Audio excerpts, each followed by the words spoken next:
Please allow me to be the last person to welcome you to the second day of Drupal GovCon. And we're going to go ahead and jump in and talk about configuration workflow in Drupal 8. My name is Mike Madison. I'm a technical architect at Acquia, and I spend most of every day dealing with configuration workflow in some way, shape, or form. This is something that we actually use for the Drupal GovCon website as well. So as we're talking through today, you may see some code that actually powers the website that you checked in with, registered with, and are doing your schedules. It's all completely public, so you're welcome to go check out that GitHub repository later on. Agenda today, we are going to spend a little bit of time talking about just sort of very rudimentary, basic Drupal 8 configuration. I want to make sure we're all sort of coming at this from the same place, the same level. We're going to talk about how you can then build a configuration workflow and why that's important. We'll talk about some contrib modules, which in all transparency I have absolutely nothing to do with. I don't contribute code even to config split or config ignore. I just happen to use them. And then hopefully if we have time at the end, we'll also look at some examples of how to actually use PHP to interact with configuration on your website. A little bit more advanced topic there. Some of the topics I mentioned on the website, I'm not going to go through these individually. If I could have used a blink tag here, I would have. I just really want to urge you to take everything I'm telling you today very much in a time box, right? If I was doing this talk last year, nothing I'm saying today would probably have been in the talk. If I do this talk again next year, there's a pretty good chance it's going to be completely different then as well. So there is currently a configuration management initiative 2 going on in the Drupal community. There are also some other very, very, very long-winded issues out on Drupal.org talking about sort of the state of configuration, why it's a problem, what we're going to do to fix it. And if you haven't had a chance to read Mike Potter's blog article on why you shouldn't be using features, I would urge you to do that as well. It's a good article, and he's here someplace.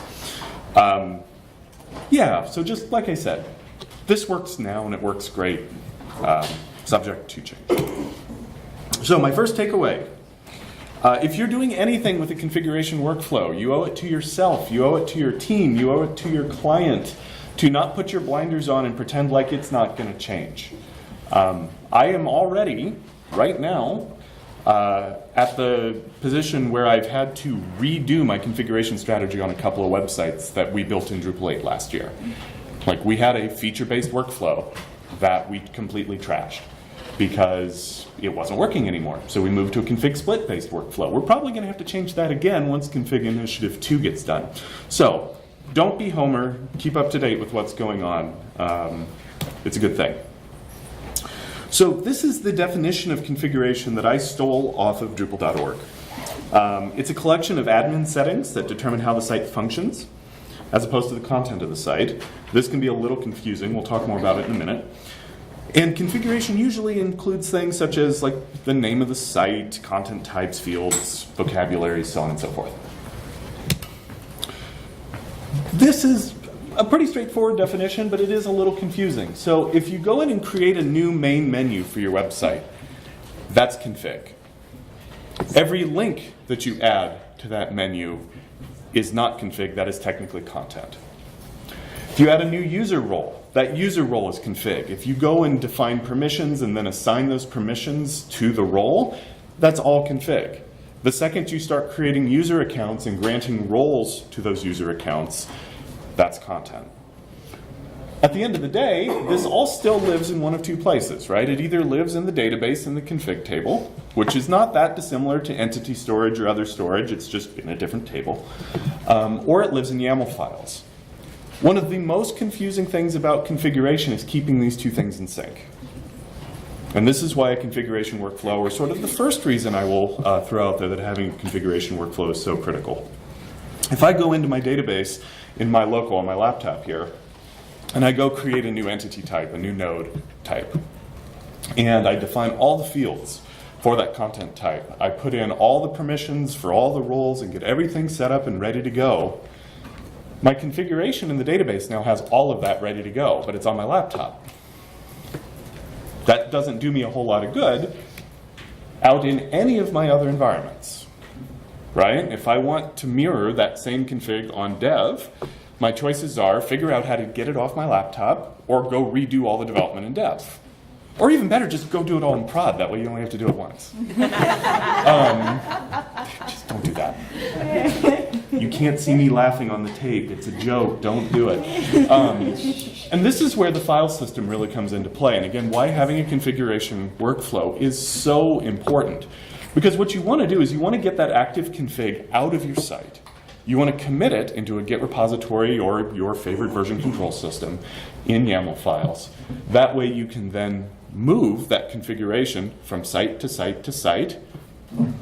Sorry, environment to environment to environment. They're not features. You can't go between sites. It has to be the same website, but different versions of the same website. And then you can sort of manage and maintain all of those different pieces of your website using the YAML files. The YAML files get imported into the database. The active configuration in the database is actually what drives the website. And if that isn't the most confusing thing in the world, I don't know what is. So let's take just a moment and take a look at the GovCon repository, just so you can get an idea of sort of what the configuration looks like here. The first thing I want to point out is that we actually use, under the config folder in our repository, a couple of different folders. Let's first, though, look at something really simple like, I usually like to do something like, where's one? System.performance. So this performance file is going to tell me what the maximum page age for the cache is going to be on this site. It's going to tell me if CSS is going to be pre-processed and gzipped, same with JavaScript, et cetera, et cetera. And for any of you who've ever logged in and looked at the performance settings on a Drupal 8 website, this page should not look surprising, right? This is exactly what every Drupal 8 page looks like. And this is sort of the configuration representation of what's going on that page. We're not going to get down into the nuts and bolts of development of how this works, but when this page loads up, there is a query, not into sort of the database per se, but into the active configuration in the config table that is checking what is the page cache max age. Should we be aggregating the CSS and JavaScript? And it's basically loading these values back out of the config table to populate the form. Very similar, by the way, to what happens anytime you edit a node or a block or a user. We're just not doing sort of that entity CRUD. We're doing config. So it's a little more straightforward. It's just pulling it out of a different place.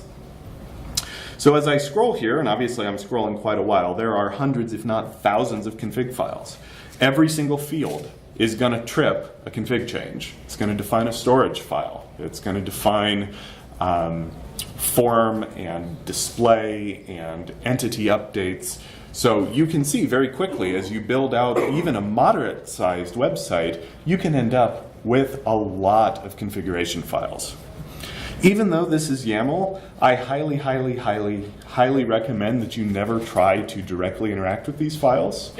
That way lies pain. Part of the reason is that just like a Drupal module, which also has an info file that is also YAML, there are dependencies in this file. So if you say, oh, it's fine, I know that I can just really quickly and easily add this thing into a file, sure, it's YAML, you can do that.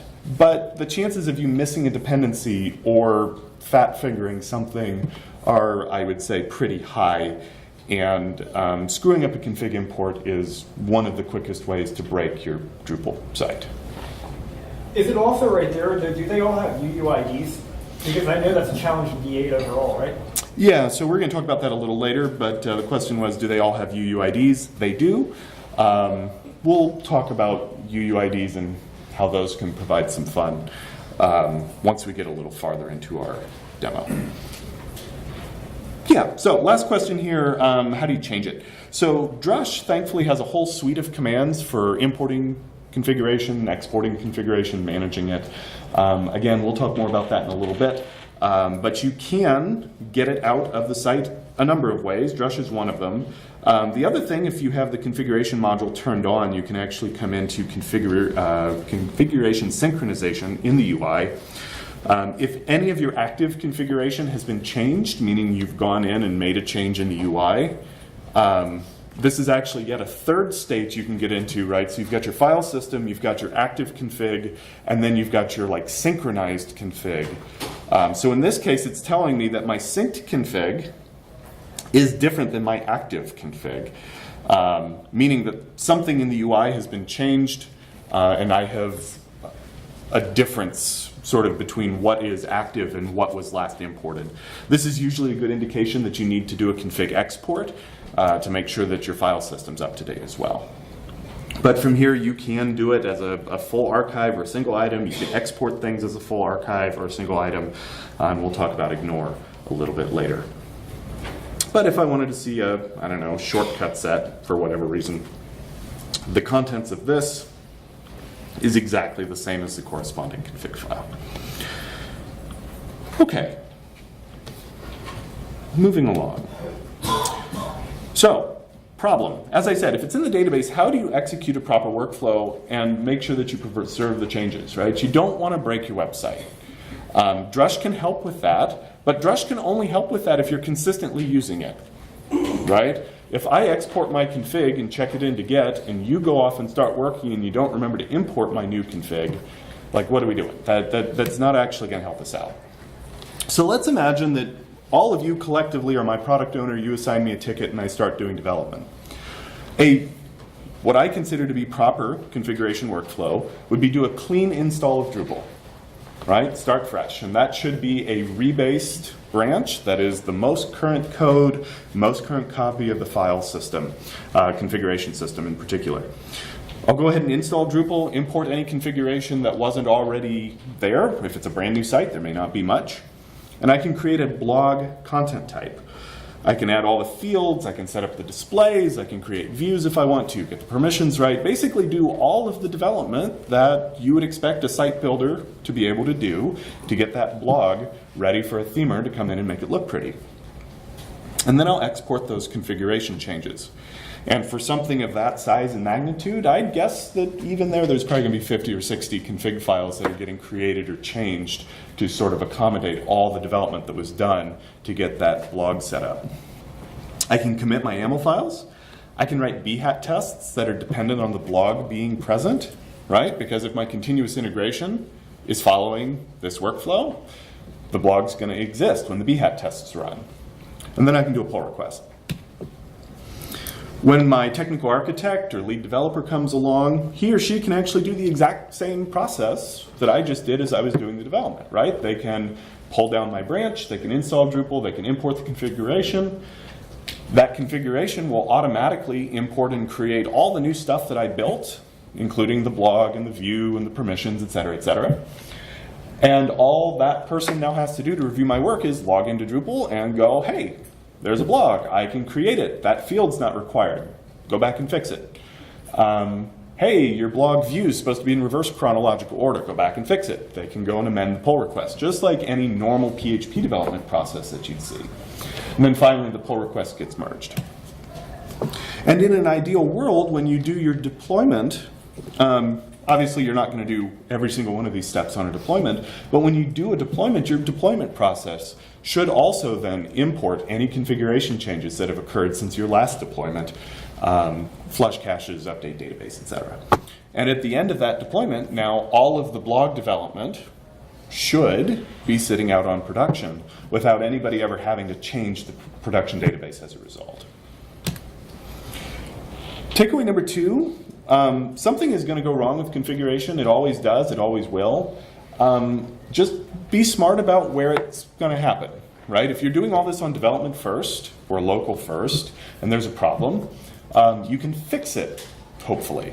If you do a deployment to your development environment or your staging environment and something goes wrong during the deployment, well, great. I'm glad you broke your development environment instead of your production environment. So give yourself opportunities to fail often.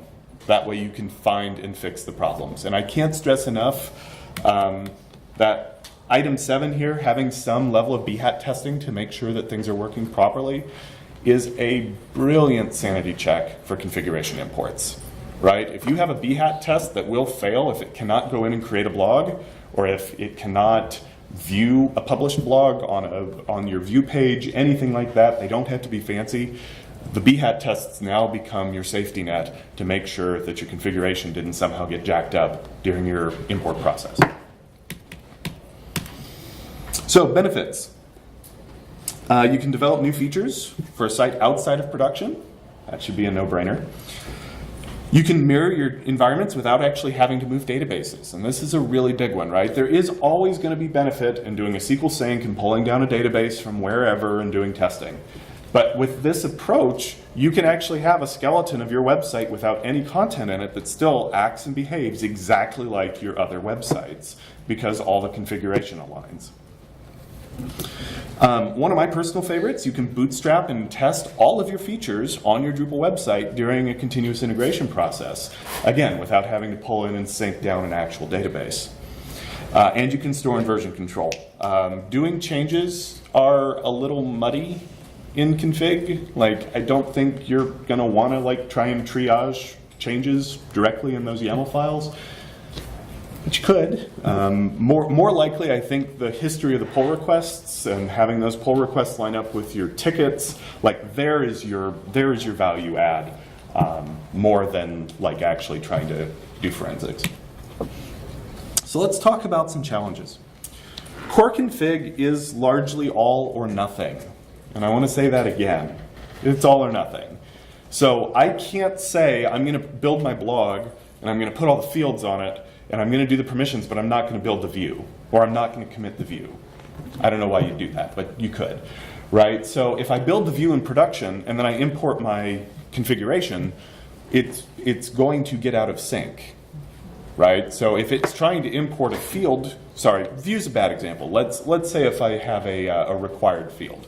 So we'll say that I build the blog, I do everything that I wanted to do, I push it out to production, then I realize that the body field should be required. If I go in on my production site and change the body field to be required in production, the next time I deploy my config, it's going to not be required again, right? Because when you do that config sync, it overwrites the config on the site. So if you're using config to manage, anything that you change that would trip a config change has to be in the files or it's going to get overwritten.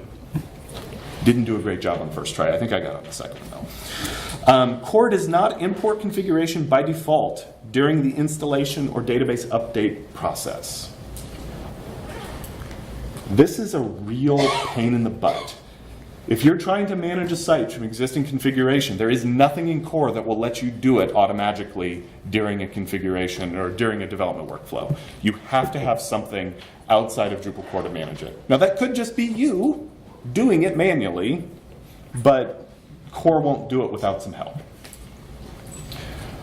There are no implicit or explicit logical, conditional, or any environmental specific capabilities with core config.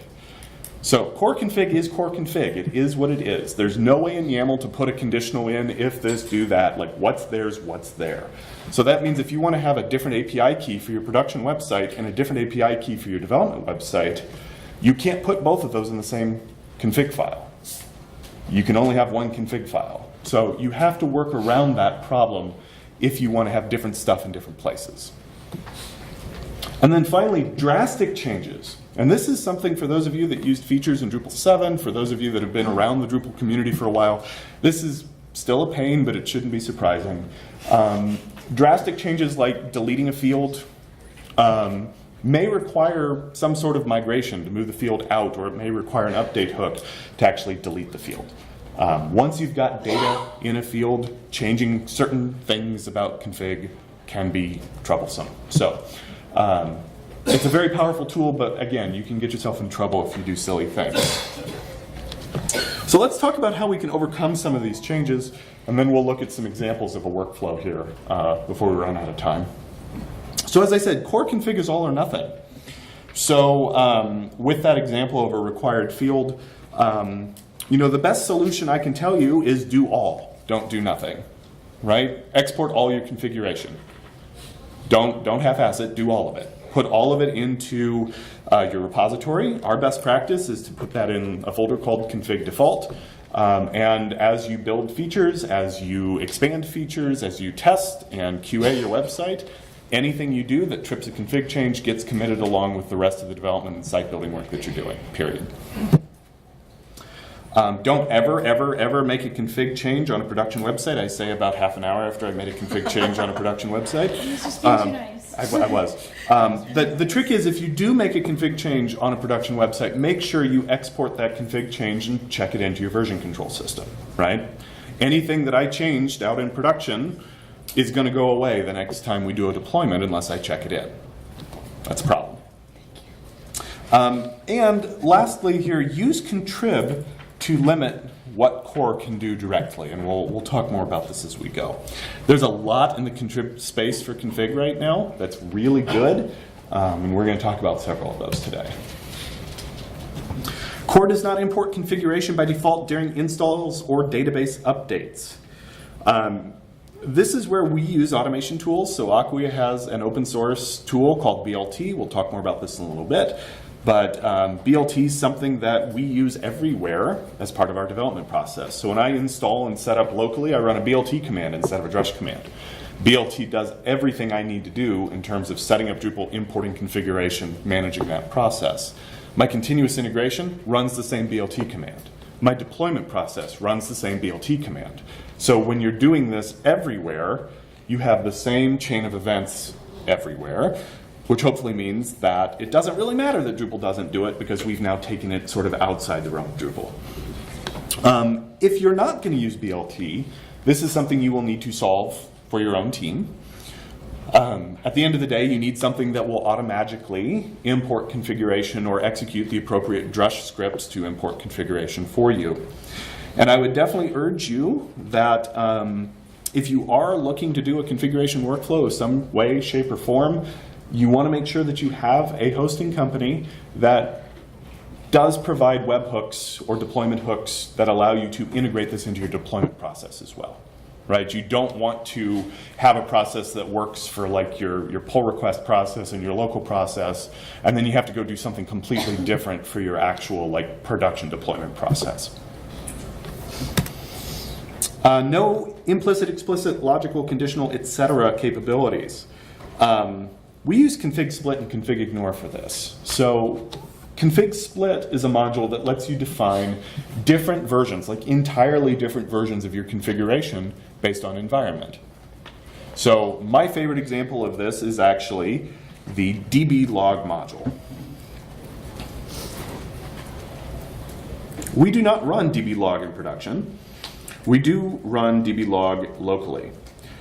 Similarly, in production, sometimes, especially while we're doing development, we'll run Shield, the PHP authentication shield, just to limit access to the site. We do not run that locally. So I can add Shield into my prod config split so that it's on and it's working, but I don't put it in my default config. So for my local site, it's not there. For my prod site, it is. I can basically put as much or as little of my config into the prod split or the dev split or the test split.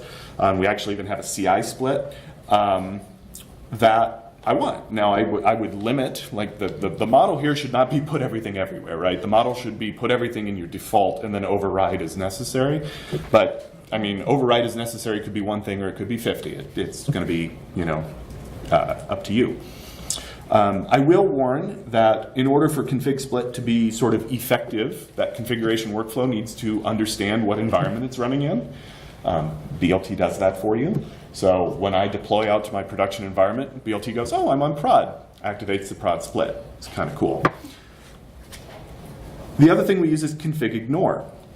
So let's talk about that real quick.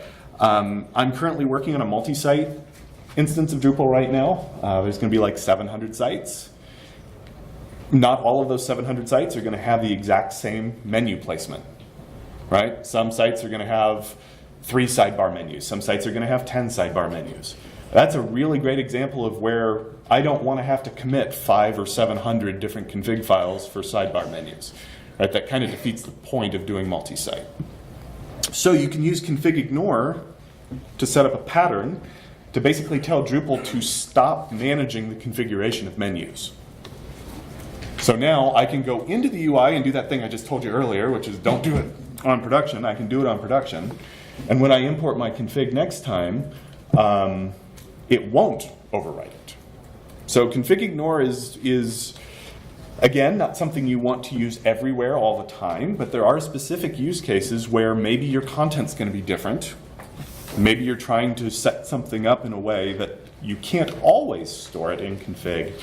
Config ignore helps you step around that sort of inconvenient problem. And we already mentioned BLT. Drastic changes. I'm just going to highlight best practices, right? Don't do stupid things. Limit changes to production sites and data models once you've already put data in your site, right? I mean, that's not to say that you're not going to have to update content types and block types and things like that as you evolve. That's fine, you will. But just make sure you're not drastically changing configuration before you move the data around. Make sure that you know what the changes you're doing are going to do before you deploy them. And frequently what that means is doing 3 deploys, right, or 2 deploys. You're going to add a new field. You're going to push that out. You're going to run a migration from the old field to the new field. You're going to make sure that's thoroughly tested and done. And then you'll do an additional deploy to remove the original field. Trying to do all that in one step might not go as smoothly as you'd like. All right, and as I said earlier, store config, you're welcome to have a look at the configuration for the GovCon site. BLT, as I mentioned earlier, I'm not going to get into this a ton today. If you're interested, I spoke on this last year. There are quite a few talks from myself and colleagues of mine from Acquia on BLT. But our professional services team uses BLT for basically everything that we run. The GovCon team uses BLT to facilitate our development process for the website. It helps with your local. It helps automate common tasks. And for configuration workflow, I personally feel that the biggest value BLT brings to any table is that configuration workflow management. The fact that it can detect what environment you're in, the fact that it can automatically switch configuration for you with config split, the amount of effort you're going to have to put into replicating that is probably not worth you replicating that. But again, open source, free, take it or leave it. Definitely recommend you check it out though. And assuming you're going to get into some sort of workflow like this, this gives you an idea of where BLT sort of fits into that process, right? So as you're working locally, as you're running through a continuous integration, BLT is there to help make sure that a consistent process is followed. And then as you do the deploy, in this case, we're suggesting to Acquia Cloud, BLT has cloud hooks built in. So even though BLT itself doesn't run on the cloud, BLT has hooks that get executed as part of the deployment process that run. And Acquia is not the only hosting company that does cloud hooks, deployment hooks, things like that. But I would definitely look at a company that specializes in Drupal hosting for this sort of solution. All right, so just to really reiterate this point one last time, if you're going to do this, do it, right? I mean, if you're going to try and do a configuration workflow, make sure that you have complete buy-in from your team. Make sure that your technical architect, your lead developer, your project manager, whoever is going to be touching this code understands how critical it is that you all do it, and you all do it the same way, or don't do it, right? I mean, the amount of pain that you're going to get into with this if you're not consistent, I cannot express.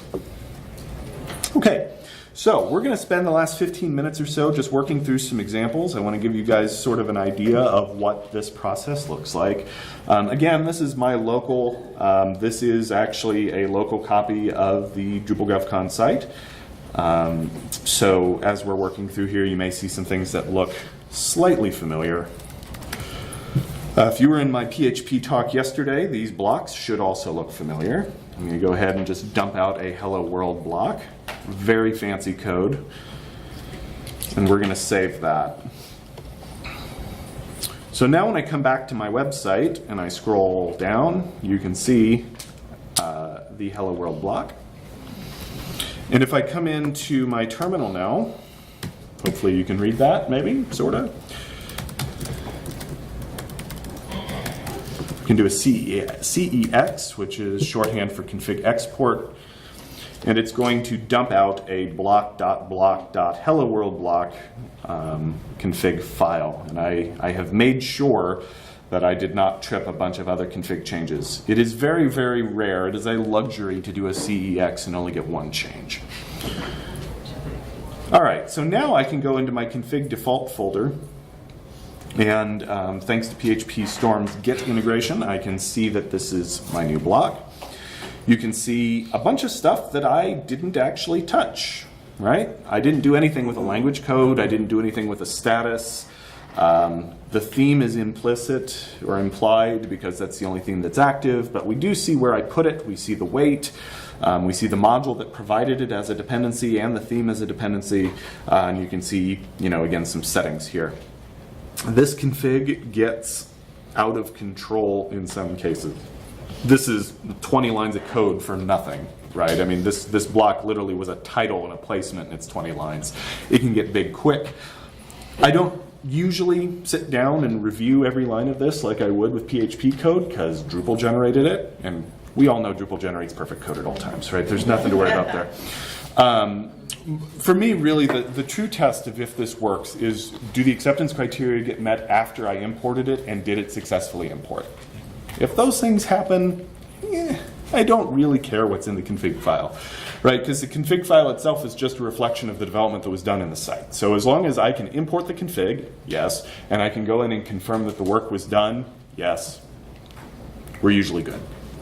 Okay, so that is just a very, very, very quick idea of what this looks like.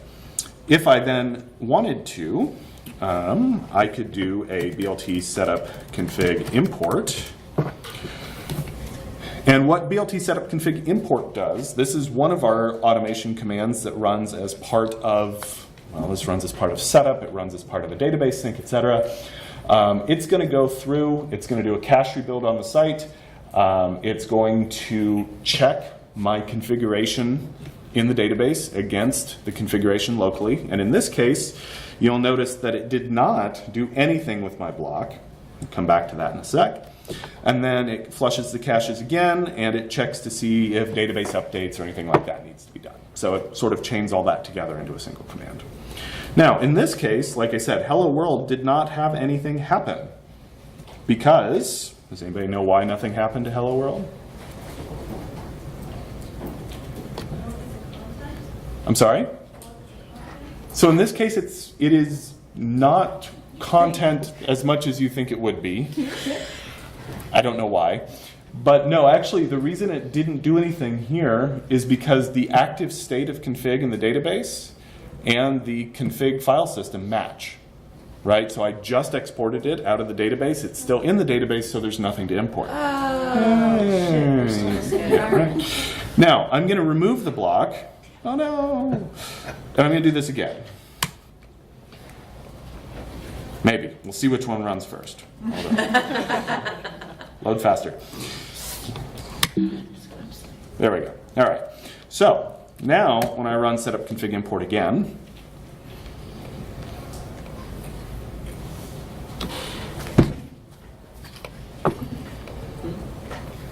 cache rebuild's done, getting ready to do the database updates. There aren't any database updates. Now you can see that when it runs a second time, it's going to recreate my hello world block. And when I refresh the site, my hello world block that I just deleted and removed is actually going to pop back up on the home page right where I had originally left it. There it is. So in that case, imagine the first sort of person that exported that code was the dev, and then I received that code from a pull request. That's sort of the level of automation that we're talking about, to take a site that doesn't have a thing, import the configuration, now we've got the thing, we can do the review. Okay. Managing config splits. Config split is actually a relatively new module for me. This is something that I have only been using for maybe 6 months, but it is something that our professional services team have widely adopted over the last year, and it is our default configuration management strategy. Yes, that is the word we use, strategy for BLT. So in this case, you can see that we basically have like 6 sites defined for config splits. Now, you can go nuts with config splits. Like you can use Drupal's multi-site, BLT supports this as well, and define site level splits. So if you want to have 500 different versions of configuration for 500 different sites in multi-site, you knock yourself out. It'll support it. You can do profile splits. So if you have different installation profiles within a multi-site, different config for different files, you can do that too. But even for a not multi-site, even for a multi-site, we frequently start here. So we have a default set of config, which goes everywhere. And then we have a dev, local, prod, stage, and CI split. Who's default? Default doesn't actually show up. Oh. Default is, so looking at the code base, default is in the default folder. These all live under environments. Yeah. So again, in this case, you can actually see, because I just threw these in here quickly for the demo today, that the local one is active. If we were to go out and look at a development site out on the cloud, you'd see that the dev one is active, et cetera, et cetera. And going into one of these, you can then pick which modules you want turning on. You can pick which config items you want to manage.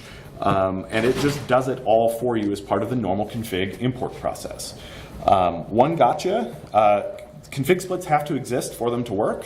So again, if you're not using BLT for this, you'll have to work around it. You have to do one config import to define the splits, and then you have to do another config import to import the stuff that the config splits are managing. You only have to do that the first time, but yeah, that is a little annoying. But once it's set up, it works great. The other gotcha I want to warn you about, one that we frequently actually run into is search index stuff. So if you have a local search server running in like your VM, chances are that server is going to have slightly different config than you might have running out in your production cluster or wherever that might be. So in this case, we actually pass around different config for our search index and our search server based on the split that we're using. It's kind of cool.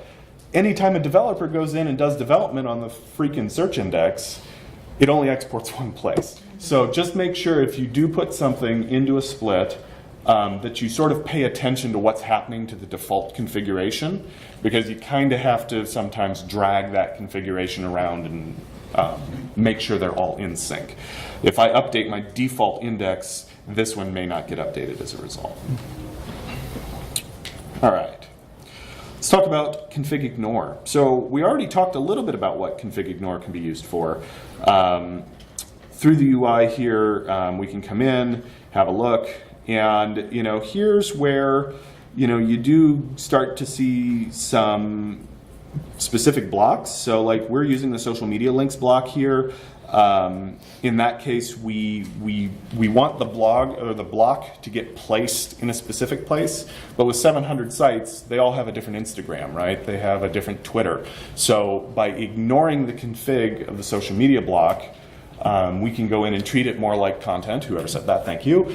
We're ignoring the social media links block as part of the config sync process, and we can put this site gets this Instagram, this site gets that one, so on and so forth. This is becoming more and more a key part of my workflow, just because I'm on a multi-site.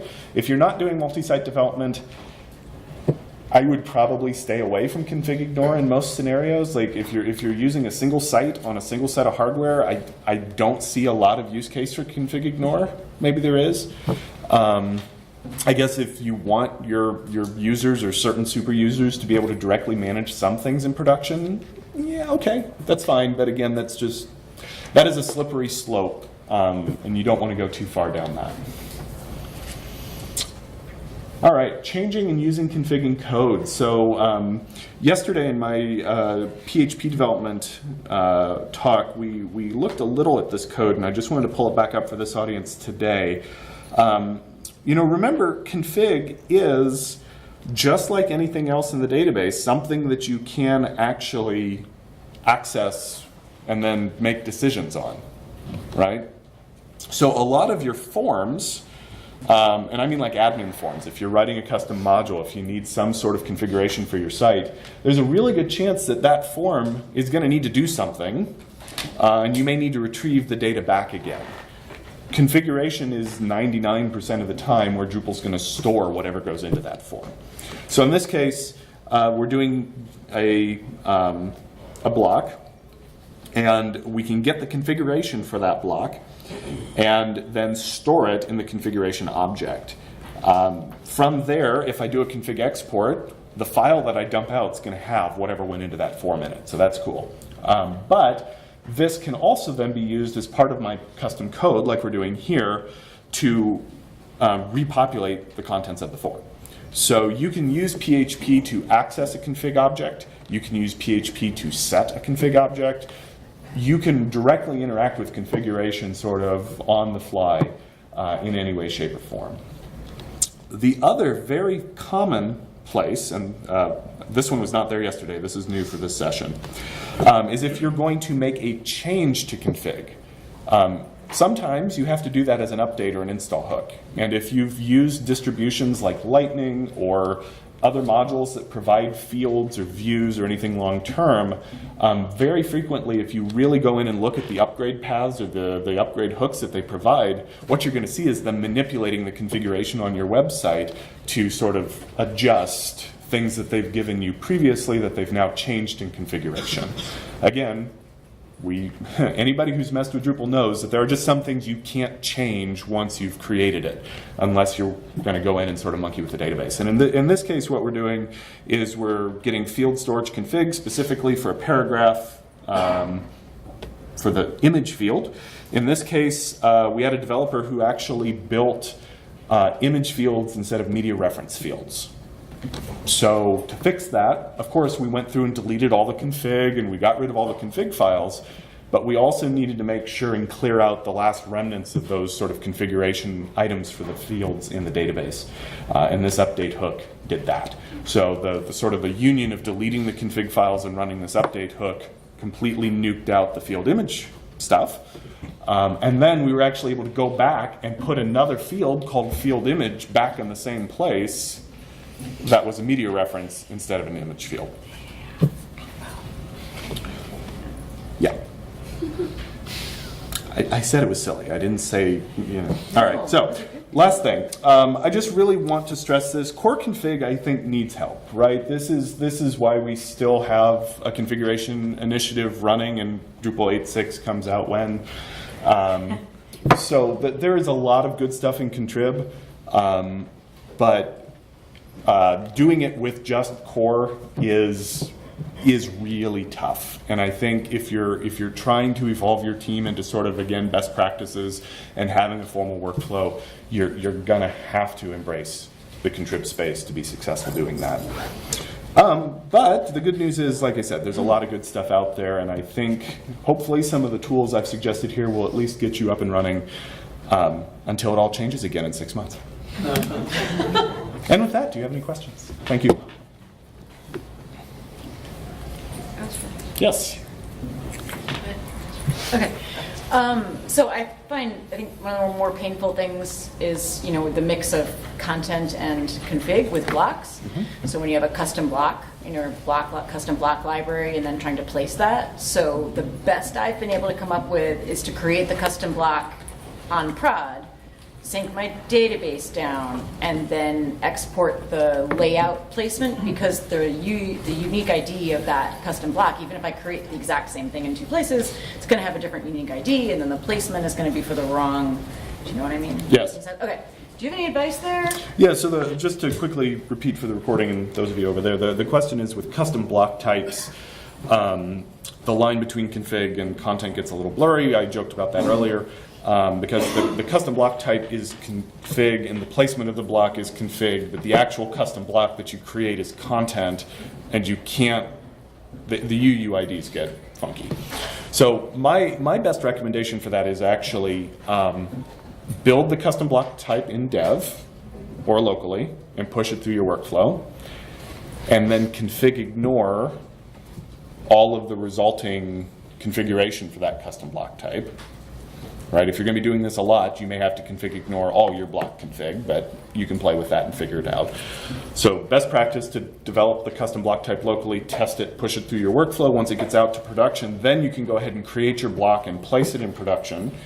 And I mean, whether you do config ignore or not, you can then export the config from prod for the block placement and check it into your repository. I mean, there's a couple ways around that, but Yeah. I mean, I would definitely hard separate the development of the custom block type with the creation / placement of the block content. So the placement maybe would get ignored too. Possibly, yeah. So that's- the placement is the thing that the placement is That's the the only problem thing that you area. would config ignore because of That's UUIDs right, okay. being out of sync. Okay. Jess, did you have a question too? I do, yes. So one of the things that I've used features for a lot in 7 was reusing the same type of functionality across other sites. Yeah. And if I understood you correctly, that's not really an option. Like the way I bundle, like your example, blog post views, all of that, bundle that into a feature that's site independent, I can't really do it that way anymore. No. Well, and Carl, I lied to you. I didn't come back to UUIDs. I'm sorry. So the reason for that is because config has UUIDs that are bound to the site. Now, BLT slightly hacks Drupal to fix that problem. So as part of our config import with BLT, we actually force set the UUID on your site to match the UUID in your system config, just to avoid some of the UUID shenanigans, but that's still not necessarily going to help you like fully pick up an entire config export and move it to a different site, or it shouldn't. I'm sorry? Config installer, isn't it? Well, yeah, so I mean, what you really want to do, and let me pull up a repo here real quick. So for COD, Conference Organizing Distribution, we provide some basic configuration as part of the module. So what you can do is sort of like a feature, but without actually writing a feature. You can write a module that defines certain functionality. You can bundle configuration into that module under config install. So as soon as you turn the module on, the config gets installed. And then on that site, you can go do a drush CEX, which will dump out your config into your config default for that site. Okay. Yeah. The gist of it is you can basically do what features used to do by bundling it in the module. You just don't need features to do it. Config has, in my opinion, Mike might disagree with you, but in my opinion, the core configuration system may have slightly made features obsolete because you can do a lot of what you used to need features to do with just the module config system. Okay.